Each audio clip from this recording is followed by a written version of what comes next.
ಅದೊಂದು ಕಡೆ ಇವತ್ತು ರೇಣುಕಾಸ್ವಾಮಿ ಕೊಲೆ ಆರೋಪದಲ್ಲಿ ಜೈಲು ಪಾಲಾಗಿರುವ ದರ್ಶನ್ ನ್ಯಾಯಾಂಗ ಅವಧಿ ಅಂತ್ಯವಾಗ್ತಿರುವ ಬೆನ್ನಲ್ಲೇ ನ್ಯಾಯಾಧೀಶರ ಸಮ್ಮುಖದಲ್ಲಿ ವಿಡಿಯೋ ಕಾನ್ಫರೆನ್ಸ್ ಮೂಲಕ ಮತ್ತೊಮ್ಮೆ ಹಾಜರುಪಡಿಸಲಾಗುತ್ತೆ. ಕೆಲವೇ ಕ್ಷಣಗಳಲ್ಲಿ ಜಡ್ಜ್ ಮುಂದೆ ಡೆವಿಲ್ ಗ್ಯಾಂಗ್ ನ್ಯಾಯಾಂಗ ಬಂಧನ ಅಂತ್ಯವಾಗ್ತಾ ಇರುವ ಹಿನ್ನೆಲೆಯಲ್ಲಿ ಇವತ್ತು ಕೋರ್ಟ್ಗೆ ಅವರನ್ನ ಹಾಜರುಪಡಿಸಲಾಗುತ್ತೆ.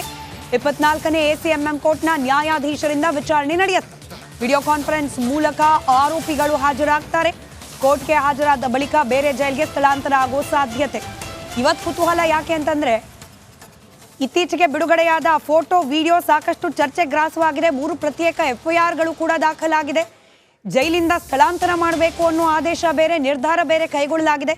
ಇದೆಲ್ಲ ಡೆವಲಪ್ಮೆಂಟ್ ನಡುವೆ ನ್ಯಾಯಾಂಗ ಬಂಧನದ ಅವಧಿ ಕೂಡ ಅಂತ್ಯವಾಗಿದ್ದು ಜಡ್ಜ್ ಮುಂದೆ ಈ ಗ್ಯಾಂಗ್ ಹಾಜರಾಗ್ತಾ ಇರೋದ್ರಿಂದ ನ್ಯಾಯಾಧೀಶರು ಕೇವಲ ಈ ನ್ಯಾಯಾಂಗ ಬಂಧನ ಅವಧಿ ಮುಕ್ತಾಯವಾಗಿದ್ದನ್ನ ಮಾತ್ರ ಪರಿಗಣಿಸ್ತಾರಾ ಅಥವಾ ನ್ಯಾಯಾಂಗ ಬಂಧನದಲ್ಲಿ ಇದ್ದ ಸಂದರ್ಭದಲ್ಲೂ ಕೂಡ 3 FIR ದಾಖಲಾಗಿರೋದನ್ನು ಕೂಡ ಕನ್ಸಿಡರ್ ಮಾಡ್ತಾರಾ?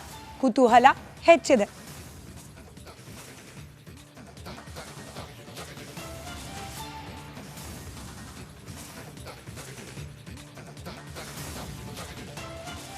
ನ್ಯಾಯಾಧೀಶರ ಆದೇಶದ ನಂತರದಲ್ಲಿ ದರ್ಶನ್ರನ್ನ ಬಳ್ಳಾರಿಯ ಜೈಲ್ಗೆ ಶಿಫ್ಟ್ ಮಾಡಲಾಗುತ್ತೆ. ಬೆಂಗಳೂರಿನ ಪರಪ್ಪನ ಅಗ್ರಹಾರದಿಂದ ಬಳ್ಳಾರಿವರೆಗೂ ಯಾವ ಮಾರ್ಗದಲ್ಲಿ ಕರೆದುಕೊಂಡು ಹೋಗೋ ಸಾಧ್ಯತೆ ಇದೆ, ಅದರ ಒಂದು ರೂಟ್ ಮ್ಯಾಪ್ ಇದೆ, ಗಮನಿಸ್ತಾ ಹೋಗೋಣ. ಸದ್ಯಕ್ಕಿರೋದು ದರ್ಶನ್ ನಿಮಗೆ ಗೊತ್ತಿರೋ ಹಾಗೆ ಪರಪ್ಪನ ಅಗ್ರಹಾರ ಕಾರಾಗೃಹದಲ್ಲಿ. ಇಲ್ಲಿಂದ ಹೊಸೂರು ಮುಖ್ಯ ರಸ್ತೆ, ನೈಸ್ ರಸ್ತೆ ಮೂಲಕ ತುಮಕೂರಿನ ಮೂಲಕ ಮುಂದುವರಿಯುತ್ತೆ ದರ್ಶನ ಕರ್ಕೊಂಡು ಹೋಗುವ ಮಾರ್ಗ. ಶಿರಾದ ನಂತರದಲ್ಲಿ ಹಿರಿಯೂರು, ಅದಾದ ನಂತರ ಚಳ್ಳಕೆರೆ, ಅದಾದ್ಮೇಲೆ ಕೂಡ್ಲಿಗಿ, ಈ ಮಾರ್ಗವಾಗಿ ಬಳ್ಳಾರಿಯನ್ನ ತಲುಪ್ತಾರೆ. ಬಳ್ಳಾರಿಯಲ್ಲಿರುವ ಜೈಲನ್ನ ಸೇರ್ತಾರೆ ದರ್ಶನ್. ಇದು ದರ್ಶನ್ರನ್ನ ಪರಪ್ಪನ ಅಗ್ರಹಾರ ಕಾರಾಗೃಹದಿಂದ ಬಳ್ಳಾರಿ ಜೈಲ್ಗೆ ಹೇಗೆ ಶಿಫ್ಟ್ ಮಾಡ್ತಾರೆ ಅನ್ನೋದರ ರೂಟ್ ಮ್ಯಾಪ್. ದರ್ಶನ್ ಅಭಿಮಾನಿಗಳು ಫಾಲೋ ಮಾಡ್ಕೊಂಡು ಹೋಗ್ಲಿ ಅಂತಲ್ಲ, ಬಟ್ ಪೊಲೀಸರ ಭದ್ರತಾ ವ್ಯವಸ್ಥೆ ಈ ಮಾರ್ಗದುದ್ದಕ್ಕೂ ಕೂಡ ಇದ್ದೇ ಇರುತ್ತೆ.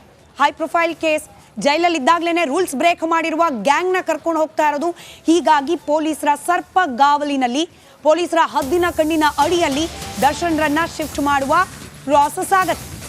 ಇನ್ನು ಬಳ್ಳಾರಿ ಜೈಲಿನಲ್ಲೂ ಕೂಡ ಪೊರ್ಕಿಗೆ ಸಿಗಲಿದೆಯಾ ರಾಜಾತಿಥ್ಯ? ಬಳ್ಳಾರಿ ಜೈಲಿನಲ್ಲೂ ಕೂಡ ಗಾಂಜಾ, ಘಾಟು, ಗಮ್ಮತ್ತು, ದುಡ್ಡು ಕೊಟ್ರೆ ಬಳ್ಳಾರಿ ಜೈಲಿನಲ್ಲಿ ಎಲ್ಲ ಸಿಗತ್ತೆ. ಹೇಳಿದವ್ರು ಯಾರು? ಜೈಲಲ್ಲಿದ್ದು ಎಕ್ಸ್ಪೀರಿಯನ್ಸ್ ಇರುವ ಖೈದಿ, ಆಚೆ ಬಂದಿರೋ ವ್ಯಕ್ತಿ. ರಿಪಬ್ಲಿಕ್ ಕನ್ನಡದ ಮತ್ತೊಂದು ಬಿಗ್ ಎಕ್ಸ್ಕ್ಲೂಸಿವ್. ಇಲ್ಲಿ ಬೆಂಗಳೂರಿನ ಪರಪ್ಪನ ಅಗ್ರಹಾರ ಕಾರಾಗೃಹದಲ್ಲಿ ರೂಲ್ಸ್ ಫಾಲೋ ಮಾಡ್ತಿರ್ಲಿಲ್ಲ ಅಂತ ಹೇಳಿ ಬಳ್ಳಾರಿ ಜೈಲಿಗೆ ಶಿಫ್ಟ್ ಅಂತೆ. ಬಳ್ಳಾರಿ ಜೈಲಲ್ಲಿ ನಿಯತ್ತಾಗಿರ್ತಾರ ದರ್ಶನ್? ಪ್ರಶ್ನೆ ಇದ್ದೇ ಇದೆ. ಒಂದು ಅನುಮಾನ ಇತ್ತು. ಜಮೀರ್ ಅಹಮದ್ ಖಾನ್ ಅವರು ಜಿಲ್ಲಾ ಉಸ್ತುವಾರಿ ಸಚಿವರಾಗಿರುವ ಜಿಲ್ಲೆ ಬಳ್ಳಾರಿ, ಅಲ್ಲಿನ ಜೈಲಿಗೆ ಕಳಿಸ್ತಿದ್ದಾರೆ. ಅಲ್ಲಿ ರಾಜಾತಿಥ್ಯ ಮುಂದುವರಿಯೋದಿಲ್ಲ ಅನ್ನೋದಕ್ಕೆ ಏನ್ ಗ್ಯಾರಂಟಿ? ಅನುಮಾನ ಇತ್ತು. ಅನುಮಾನಕ್ಕೆ ಪೂರಕ ಅನ್ನೋ ರೀತಿಯಲ್ಲೇ ಮಾತನಾಡಿದ್ದಾರೆ ಹಿಂದೆ ಜೈಲಲ್ಲಿ ಇದ್ದು ಬಂದಿದ್ದ ದರ್ಶನ್ ಅಭಿಮಾನಿ. ಬೆಂಗಳೂರಿನ ಪರಪ್ಪನ ಅಗ್ರಹಾರ ಜೈಲಿನಿಂದ ಇದೀಗ ದರ್ಶನ್ ಅವರನ್ನ ಬಳ್ಳಾರಿಯ ಸೆಂಟ್ರಲ್ ಜೈಲ್ಗೆ ಶಿಫ್ಟ್ ಮಾಡೋದಕ್ಕೆ ಕ್ಷಣಗಣನೆ ಆರಂಭವಾಗಿದೆ. ಅದರ ಭಾಗವಾಗಿ ದರ್ಶನ್ನ ಸಾಕಷ್ಟು ಅಭಿಮಾನಿಗಳು ಬಳ್ಳಾರಿಯ ಸೆಂಟ್ರಲ್ ಜೈಲಿನ ಮುಂದೆ ನಿಂತಿದ್ದಾರೆ. ಅದರಲ್ಲೂ ದರ್ಶನ್ ಅವರ ಕಟ್ಟ ಅಭಿಮಾನಿ ಒಬ್ಬರು ಜಯಸಿಂಹ ಅನ್ನುವರು. ಈ ದೃಶ್ಯದಲ್ಲಿ ನಾನು ತೋರಿಸ್ತಾ ಹೋಗ್ತೀನಿ. ಇವರು ಜಯಸಿಂಹ ಅಂತ ದರ್ಶನ್ ಅವರ ಕಟ್ಟ ಅಭಿಮಾನಿ ಕೂಡ ಹೌದು. ಒಂದು ಪ್ರಕರಣದಲ್ಲಿ ಇವರು ಜೈಲಿಗೂ ಕೂಡ ಹೋಗಿದ್ರು. ಸುಮಾರು 6 ವರ್ಷ ಬಳ್ಳಾರಿಯ ಸೆಂಟ್ರಲ್ ಜೈಲಿನಲ್ಲೇ ಇದ್ದರು.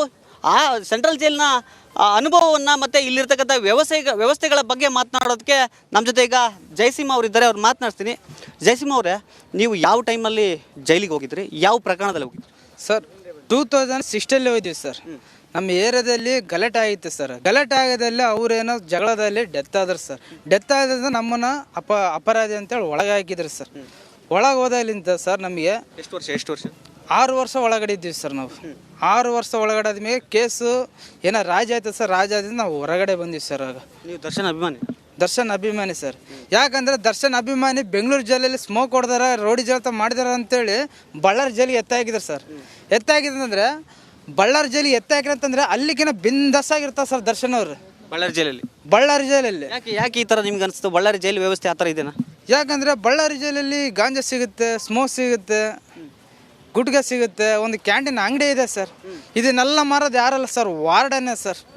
ವಾರ್ಡನ್ ಅವರೇ ಸರ್ ಮಾರೋದು. ಕೇಳಿದ್ರೆ ಕೊಡ್ತಾರ ಅಥವಾ ಅದಕ್ಕೆ ದುಡ್ಡು ಕೊಡ್ಬೇಕಾ? ಯಾವ ಥರ ಅಂತ? ದುಡ್ಡು ಕೊಡ್ಬೇಕು ಸರ್. ಯಾವ ಥರ ವ್ಯವಹಾರ ನಡೀತದ್ದು? ಅವರು ಇವಾಗ ಗಾಂಜಾ ಬೇಕಂತಂದ್ರೆ ಈಗಿನ ಒಂದು ಗಾಂಜಾ ತರಕ್ಕೆ 1,000 ರೂಪಾಯಿ ಕೊಡ್ಬೇಕು ಸರ್. ಒಂದು 1/4 kg ಅರ್ಧ kg 1,000 ರೂಪಾಯಿ ಇದು ಕೊಡ್ಬೇಕು ಸರ್ ಆಗುತ್ತೆ ಸರ್. ಅವ್ರಿಗೆ ಇದು ಕೊಡ್ಬೇಕು, ದುಡ್ಡು ಕೊಡ್ಬೇಕು ಸರ್ ದೊಡ್ಡ ದೊಡ್ಡ ವ್ಯಕ್ತಿಗಳಿಗೆ. ಇನ್ನು ಕೈದಿಗಳು ಸಣ್ಣ ಸಣ್ಣ ಕೈದಿ ವ್ಯಕ್ತಿ ಗಾಂಜಾ ಹೊಡಿಬೇಕಂತಂದ್ರೆ ರೌಡಿ ಸೀಟರ್ಗಳು ತೊಗೋಬೇಕು, ಸ್ವಲ್ಪ ಕೊಡೋಣ ಅಂತೇಳಿ ಭಂಗ ಮಾಡಿ ಅವ್ರ ಹತ್ರ ಕೆಲಸ ಮಾಡ್ಕೊಂಡು ಮುಸ್ರಿ ತಿಕ್ಕಂತ ಈ ಥರ ಮಾಡಿ ಇಸ್ಕೊಂತಾರೆ ಸರ್. ಸೇಮ್ ಸಿನಿಮಾದಲ್ಲಿ ತೋರಿಸ್ತಾರಲ್ಲ ಅದೇ ರೀತಿನ? ಅದೇ ರೀತಿ ಸರ್. ಬೇರೆ ಕೈದಿಗಳಿಗೆ ಒಂದು ಊಟ ಇರುತ್ತೆ, ದೊಡ್ಡ ವ್ಯಕ್ತಿಗಳು ಒಂದು ಊಟ ಇರುತ್ತೆ ಸರ್. ಇದು ಹೆಂಗೆ ಸರ್? ತಪ್ಪಲ್ಲ ಸರ್. ದರ್ಶನ್ ಅವ್ರು ಬರ್ತಾರಲ್ಲ ಅದೇ ರೀತಿ ಅವರಿಗೆ ಸಿಗುತ್ತೆ ಅಂತೀರಾ ಸೌಲಭ್ಯ? ಎಲ್ಲ ಸಿಗುತ್ತೆ ಸರ್ ಸೌಲಭ್ಯ. ದರ್ಶನ್ ಅವ್ರಿಗೆ ಸಿಕ್ಕಿದಾಗೆ ಬೆಂಗಳೂರು ಜಿಲ್ಲೆ ಸಿಕ್ಕಿದ ಇದೇ ರೀತಿ ಎಲ್ಲ ಸಿಗುತ್ತೆ ಸರ್. ಅಲ್ಲಿ ರಾಜನ್ ಥರ ಇದ್ರು ಸರ್. ಅಲ್ಲಿ ನನಗೆ ಅನಿಸ್ಬೋದು ಅಲ್ಲಿ ಮಂತ್ರಿ ಥರ ಇದ್ದಂಗೆ ಅನಿಸ್ತದೆ ಸರ್. ಇಲ್ಲಿ ಬಂದ್ಮೇಲೆ ರಾಜನ್ ಥರ ಇರ್ತಾರೆ ಸರ್ ಕಂಪಲ್ಸರಿ ಸರ್ ಬಳ್ಳಾರಿ ಜೈಲಲ್ಲಿ. ಈಗ ನೀವು 6 ವರ್ಷದಿಂದ ಇದ್ದ ಜೈಲಿನ ವ್ಯವಸ್ಥೆ ನೋಡಿದ್ರ, ಅಲ್ಲಿ ಇದು ಒಳಗಿತ್ತು, ಅಲ್ಲಿ ಸಿಬ್ಬಂದಿ ವರ್ತನೆ ಹೇಗಿರುತ್ತೆ? ವರ್ತನೆ ಹೇಗಿರುತ್ತೆ ಅಂದರೆ ಬೆಳಗ್ಗೆ ಟೈಮು ವಾಕ್ ಬಿಡ್ತಾರೆ ಸರ್. ಬೆಳಗ್ಗೆ ಎದ್ದ ತಡ ವಾಕ್ ಇದೆ, ಜುಮ್ ರೂಮ್ ಇದೆ, ಯೋಗ ಇದೆ, ಯೋಗ ಮಾಡೋದು ಯೋಗ ಇದೆ, ಶಟ್ಲ್ ಕಾಕ್ ಆಡ್ಬೋದು ಸರ್, ಕಬಡ್ಡಿ ಆಡ್ಬೋದು, ಎಲ್ಲ ಇದೆ ಸರ್ ಅಲ್ಲಿ. ಈಗ ಒಂದು ಕಡೆಗೆ ಸಾಮಾನ್ಯ ಕೈದಿಗಳಿರ್ತಾರೆ, ಕೆಲವೊಂದು ಹೈ ಪ್ರೊಫೈಲ್ ಕೇಸ್. ಈಗ ಸಾಮಾನ್ಯ ಕೈದಿಗಳ ಜೊತೆ ದರ್ಶನ್ ಅವ್ರನ್ನ ಬಿಡಲ್ಲ ಅಂಥ ವಿಭಾಗ ಪ್ರತ್ಯೇಕವಾಗಿರುತ್ತೆ. ಅಲ್ಲಿ ಯಾವ ಥರ ಸೆಕ್ಯೂರಿಟಿ ಇರುತ್ತೆ, ಮತ್ತೆ ಅವ್ರನ್ನ ನೋಡೋದಕ್ಕೆ ಯಾವ ರೀತಿ ವ್ಯವಸ್ಥೆ ಮಾಡಿರ್ತಾರೆ? ಅವರು ಒಂದು ರೂಮಲ್ಲಿ ಹಾಕಿದ್ರಿಗಿನ್ನ ಸರ್, ಒಂದು ಸಪ್ರೇಟ್ ರೂಮಲ್ಲಿ ಹಾಕಿದ್ರಿ ಅಂತಂದ್ರೆ ಒಂದು ವಾರ್ಡನ್ನು ಜೈಲರ್ಗೆ ದುಡ್ಡು ಕೊಟ್ಟರೆ ಏನು ಬೇಕಾದ್ರೆ ತಂದು ಕೊಡ್ತಾರೆ ಸರ್. ನಮ್ಮ ದರ್ಶನ್ ಎಷ್ಟು ಕೊಡಬೇಕು? ದರ್ಶನ್ ಅವರು 1,000 2,000 ಕೊಟ್ರೆಗಿನ ಬಿರಿಯಾನಿ ಬೇಕಂದರೆ ಬಿರಿಯಾನಿ ಸಿಗುತ್ತೆ. ದರ್ಶನ್ ಅವರು ಸ್ಮೋಕ್ ಮಾಡ್ತಾರೆ, ಸ್ಮೋಕ್ ಬೇಕಂದ್ರೆ ಸ್ಮೋಕ್ ಸಿಗುತ್ತೆ. ಇನ್ನು ಏನೇನು ಅಭ್ಯಾಸ ಇದಾವೆ ಅವೇನು ಬೇಕಂದ್ರೆ ಎಲ್ಲ ದುಡ್ಡು ಕೊಟ್ಟರೆ ಎಲ್ಲ ಸಿಗುತ್ತೆ ಸರ್. ಇಲ್ಲಿ ಪರಪ್ಪನ ಅಗ್ರಹಾರದಲ್ಲಿ ಬರೀ ಸಿಗರೇಟ್ ಸಿಗ್ತಾ ಇತ್ತು, ಬಳ್ಳಾರಿ ಜೈಲಲ್ಲಿ ಗಾಂಜಾ ಸಿಗುತ್ತೆ. ಗಾಂಜಾ ಸಿಗುತ್ತೆ. ಮತ್ತು ದರ್ಶನ್ ಅವರು ಚಿಂತೆ ಮಾಡಿ ಮಾಡಿ ಮಾಡಿ ದರ್ಶನ್ ಅವರು ಕೆಟ್ಟೋಗ್ತದಾರ, ಮತ್ತು ಕೆಟ್ಟೋಗ್ಬಿಟ್ರೆ ಅದಕ್ಕೆ ನಾನು ಈ ಮಾಹಿತಿ ಎಲ್ಲ ನಾನು ನಿಮ್ಗೆ ಹೇಳಕತ್ತೀನಿ ಸರ್. ನಮಗೆ ಓಕೆ ಸರ್. ಇದಿಷ್ಟು ದರ್ಶನ್ ಅವರ ಅಭಿಮಾನಿ ಜಯಸಿಂಹ ಹಾಗೂ ಜೈಲಿನ ಮಾಜಿ ಕೈದಿ ಹೇಳ್ತಾ ಇರ್ತಕ್ಕಂಥದ್ದು. ದರ್ಶನ್ ಅವರು ಬೆಂಗಳೂರಿನ ಪರಪ್ಪನ ಅಗ್ರಹಾರದಲ್ಲಿ ಮಂತ್ರಿಯ ರೀತಿ ಇದ್ದರು, ಈಗ ಬಳ್ಳಾರಿಯ ಸೆಂಟ್ರಲ್ ಜೈಲಿಗೆ ಬಂದರೆ ರಾಜನ ಹಾಗೆ ಇರ್ತಾರೆ. ಯಾಕಂದರೆ ಪರಪ್ಪನ ಅಗ್ರಹಾರ ಜೈಲಿನಲ್ಲಿ ಇರ್ತಕ್ಕಂಥ ವ್ಯವಸ್ಥೆಗಿಂತನೂ ದುಪ್ಪಟ್ಟು ವ್ಯವಸ್ಥೆಗಳು ಬಳ್ಳಾರಿಯ ಸೆಂಟ್ರಲ್ ಜೈಲಿನಲ್ಲಿ ಸಿಗ್ತವೆ ಅನ್ನುವ ಒಂದು ಮಾತನ್ನು ಹೇಳ್ತಾ ಇರ್ತಕ್ಕಂಥದ್ದು. ಒಂದು ಕಡೆಗೆ ದರ್ಶನ್ ಅವರ ಆರೋಗ್ಯದ ಬಗ್ಗೆ ಕೂಡ ದರ್ಶನ್ ಅವರ ಅಭಿಮಾನಿ ಕಾಳಜಿಯನ್ನು ಮಾಡ್ತಿದ್ದಾರೆ. ಅಲ್ಲಿ ಸಿಗರೇಟನ್ನು ಸೇದ್ತಾ ಇದ್ರು, ಬಳ್ಳಾರಿ ಜೈಲಿಗೆ ಬಂದರೆ ಗಾಂಜಾವನ್ನು ಸೇದಿ ಹಾಳಾಗ್ತಾರೆ ಅನ್ನುವ ಒಂದು ಕಾಳಜಿಯನ್ನು ಕೂಡ ವ್ಯಕ್ತಪಡಿಸ್ತಾ ಇರ್ತಕ್ಕಂಥದ್ದು. ಕ್ಯಾಮ್ರಾ ಪರ್ಸನ್ ಸಿದ್ದು ಜೊತೆ ರೇಣುಕಾರಾಧ್ಯ, ರಿಪಬ್ಲಿಕ್ ಕನ್ನಡ, ಬಳ್ಳಾರಿ. ಪಾಪ ನಮ್ಮ ಬಳ್ಳಾರಿ ರಿಪೋರ್ಟರ್ ತುಂಬಾ ಸಭ್ಯಸ್ಥರು, ಹಾಗಾಗಿ ಕಾಳಜಿ ಅಂತೇಳಿ ಎಕ್ಸ್ಪ್ಲೇನ್ ಮಾಡಿಬಿಟ್ರು. ಆದರೆ ದರ್ಶನ್ ಅಭಿಮಾನಿಗಳು ದಡ್ರು, ಮುಟ್ಟಾಳ್ರು, ಬುದ್ಧಿ ಇಲ್ದಿರೋರು ಅಂತೇಳಿ ಯಾಕೆ ಮಾಧ್ಯಮದಲ್ಲಿ, ಅದರಲ್ಲೂ ರಿಪಬ್ಲಿಕ್ ಕನ್ನಡದಲ್ಲಿ ಪದೇ ಪದೇ ಹೇಳ್ತಿದ್ದೀವಿ ಅಂತಂದ್ರೆ, ಈ ಕೇಳಿಸ್ಕೊಂಡ್ರಿ ದರ್ಶನ್ ಅಭಿಮಾನಿ ಅಂತ ಕರೆಸ್ಕೊಳ್ತಿದ್ದ ವ್ಯಕ್ತಿ ಹೇಳ್ತಾ ಇದ್ದಿದ್ದ ಮಾತು, ಅಲ್ಲಿ ಮಂತ್ರಿ ತರ ಇದ್ರು, ಇಲ್ಲಿ ರಾಜನ್ ತರ ಇರ್ತಾರೆ, ಅಲ್ಲಿ ಬರೀ ಸಿಗರೇಟ್ ಸಿಗ್ತಿತ್ತು, ಇಲ್ಲಿ ಗಾಂಜಾ ಸಿಗತ್ತೆ, ಅಲ್ಲಿ ಮನೆ ಊಟಕ್ಕೋಸ್ಕರ ಕೋರ್ಟ್ಗೆ ಹೋಗಿದ್ರು, ಇಲ್ಲಿ ಬಿರಿಯಾನಿನೇ ಸಿಗತ್ತೆ. ದಡ್ಡ, ನೀವು ಹಿಂಗೆಲ್ಲ ಹೇಳಿಕೆಯನ್ನ ನೀಡಿದ್ರೆ ಇದನ್ನ ಕೋರ್ಟ್ ಗಮನಿಸಲ್ವಾ? ಇದನ್ನ ಅಧಿಕಾರಿಗಳು ಗಮನಿಸಲ್ವಾ? ನಾಳೆ ದಿನ ಈ ಪ್ರಕರಣ ಈಗೇನು 3 FIR ದಾಖಲಾಗಿದೆಯಲ್ಲ, ಅದು ಕೇವಲ ಪರಪ್ಪನ ಅಗ್ರಹಾರಕ್ಕೆ ಮಾತ್ರ ಸೀಮಿತವಾಗಿ ಉಳಿಯೋದಿಲ್ಲ, ಬಳ್ಳಾರಿಯಲ್ಲೂ ಕೂಡ ನಡೆಯುತ್ತೆ ಇನ್ವೆಸ್ಟಿಗೇಷನ್. ಹಿಂಗೇನಾದ್ರೂ ದರ್ಶನ್ ಇಲ್ಲೂ ಬಂದು ಇದೇ ರೀತಿಯ ಕೆಲಸ ಮಾಡಿದ್ರೆ, ಕೈಯಲ್ಲಿ ಗಾಂಜಾನೋ ಸಿಗರೇಟೋ ಪಕ್ಕದಲ್ಲಿ ಬಿರಿಯಾನಿನೋ ಇಟ್ಕೊಂಡು ಕೂತ್ರೆ ಇಲ್ಲಿಂದ ಮತ್ತೊಂದು ಕಡೆ ಒದ್ದೋಡಿಸ್ತಾರೆ. ಹೀಗೆ ಅದಕ್ಕೆ ಹೇಳ್ತಾ ಇರೋದು, ದರ್ಶನ್ ಅವರ ಅಂಧ ಅಭಿಮಾನಿಗಳು ಮೀಡಿಯಾ ಕ್ಯಾಮ್ರಾ ಮುಂದೆ ಏನು ಮಾತನಾಡಬೇಕು, ಏನು ಮಾತನಾಡಬಾರ್ದು ಅಂತ ಕನಿಷ್ಠ ವಿವೇಕ ಇಲ್ಲದೆ ಮಾತನಾಡುವ ದಡ್ಡರು ಅಂತ. ಈಗ ಹೇಳಿದ್ರೆ ಕೆಳಗಡೆ ಕೆಟ್ಟ ಕಾಮೆಂಟ್ಸ್. ಈಗ ದರ್ಶನ್ ಅವರ ಅಭಿಮಾನಿ ಅಂತ ಅನಿಸ್ಕೊಂಡವನು ಈಗ ಮಾತನಾಡಿರೋದು ನಾವು ಗಮನಿಸಿದ್ವಿ. ಸನ್ನಡತೆ ಆಧಾರದ ಮೇಲೆ ಓರ್ವ ಕೈದಿ ಜೈಲಿನಿಂದ ಆಚೆ ಬಂದು, ಜೈಲಿನ ಊಟ ಚೆನ್ನಾಗಿರಲ್ಲ, ದರ್ಶನ್ ಅವ್ರಿಗೆ ನಾನು ಯೋಗ ಹೇಳ್ಕೊಟ್ಟೆ, ಧ್ಯಾನ ಹೇಳ್ಕೊಟ್ಟೆ, ಆತನನ್ನ ಕರೆಸಿ ಮತ್ತೆ ಬೆಂಡೆತ್ತಿದ್ರು ಪೊಲೀಸರು. ಜೈಲಿನ ಒಳಗಿನ ವಿಚಾರಗಳನ್ನ ಆಚೆ ಡಿಸ್ಕಸ್ ಮಾಡಿದ್ದಕ್ಕೆ ಈಗ ನೆಕ್ಸ್ಟ್ ಸರದಿ ಈತನದ್ದೇ. ಬಳ್ಳಾರಿಯ ದರ್ಶನ್ ಅಭಿಮಾನಿ ನೆಕ್ಸ್ಟ್ ಸರದಿ ಈತನದ್ದೇ. ರೈಟ್, ಮತ್ತೊಂದು ಬ್ರೇಕಿಂಗ್ ಅಪ್ಡೇಟ್ ಇದೆ, ಗಮನಿಸ್ತಾ ಹೋಗೋಣ. ಕೆಲವೇ ಹೊತ್ತಿನಲ್ಲಿ ಬಳ್ಳಾರಿ ಜೈಲಿನತ್ತ ದರ್ಶನ್. ಸಾಮಾನ್ಯ ಕೈದಿಗಳಂತೆ ದರ್ಶನ್ಗೂ ಕೂಡ ಬಳ್ಳಾರಿ ಜೈಲಿನಲ್ಲಿ ಊಟ. ನನಗಂತೂ ಕ್ವೆಶ್ಚನ್ ಮಾರ್ಕ್ ಇದೆ. ಈಗಷ್ಟೇ ದರ್ಶನ್ ಅವರ ಅಪ್ಪಟ ಅಭಿಮಾನಿ ಒಂದು ಹಿಂಟ್ ಕೊಟ್ಬಿಟ್ಟ, ಗಾಂಜಾ, ಬಿರಿಯಾನಿ ಬೇಕಾದ ಸಿಗತ್ತೆ, ಅವ್ರಿಗೆ ಏನೇನು ಹ್ಯಾಬಿಟ್ ಇದೆ ಎಲ್ಲ ಸಿಗತ್ತೆ. ದರ್ಶನ್ ಅವರ ಅಭಿಮಾನಿ, ಅದು ಎಕ್ಸ್ಪೀರಿಯನ್ಸ್ ಇರೋ ವ್ಯಕ್ತಿ, ಜೈಲಿನಲ್ಲಿ ಇದ್ದು ಬಂದು ಆಚೆ ಹೇಳಿರೋ ವ್ಯಕ್ತಿ ಇವನು, ಆಚೆಯಿಂದ ಹೇಳ್ತಿರೋನಲ್ಲ. ಇವನೇ ಹೇಳ್ಬಿಟ್ಟಿದ್ದಾನೆ ಜೈಲಲ್ಲಿ ಒಳಗಡೆ ಎಲ್ಲ ಸಿಗತ್ತೆ ಅಂತ ಹೇಳಿ. ಬಳ್ಳಾರಿ ಜೈಲಿಗೆ ಹೋದ ನಂತರದಲ್ಲಿ ನಿಜವಾಗ್ಲೂ ಕೂಡ ದರ್ಶನ್ಗೆ ಬೇರೆ ಕೈದಿಗಳಿಗೆ ಸಿಕ್ಕಷ್ಟೇ ಸೌಲಭ್ಯಗಳು ಸಿಗತ್ತಾ ಗೊತ್ತಿಲ್ಲ. ಬಳ್ಳಾರಿ ಜೈಲಿನ ದೃಶ್ಯವನ್ನಂತೂ ನೀವು ಗಮನಿಸ್ತಾ ಇದ್ದೀರಿ.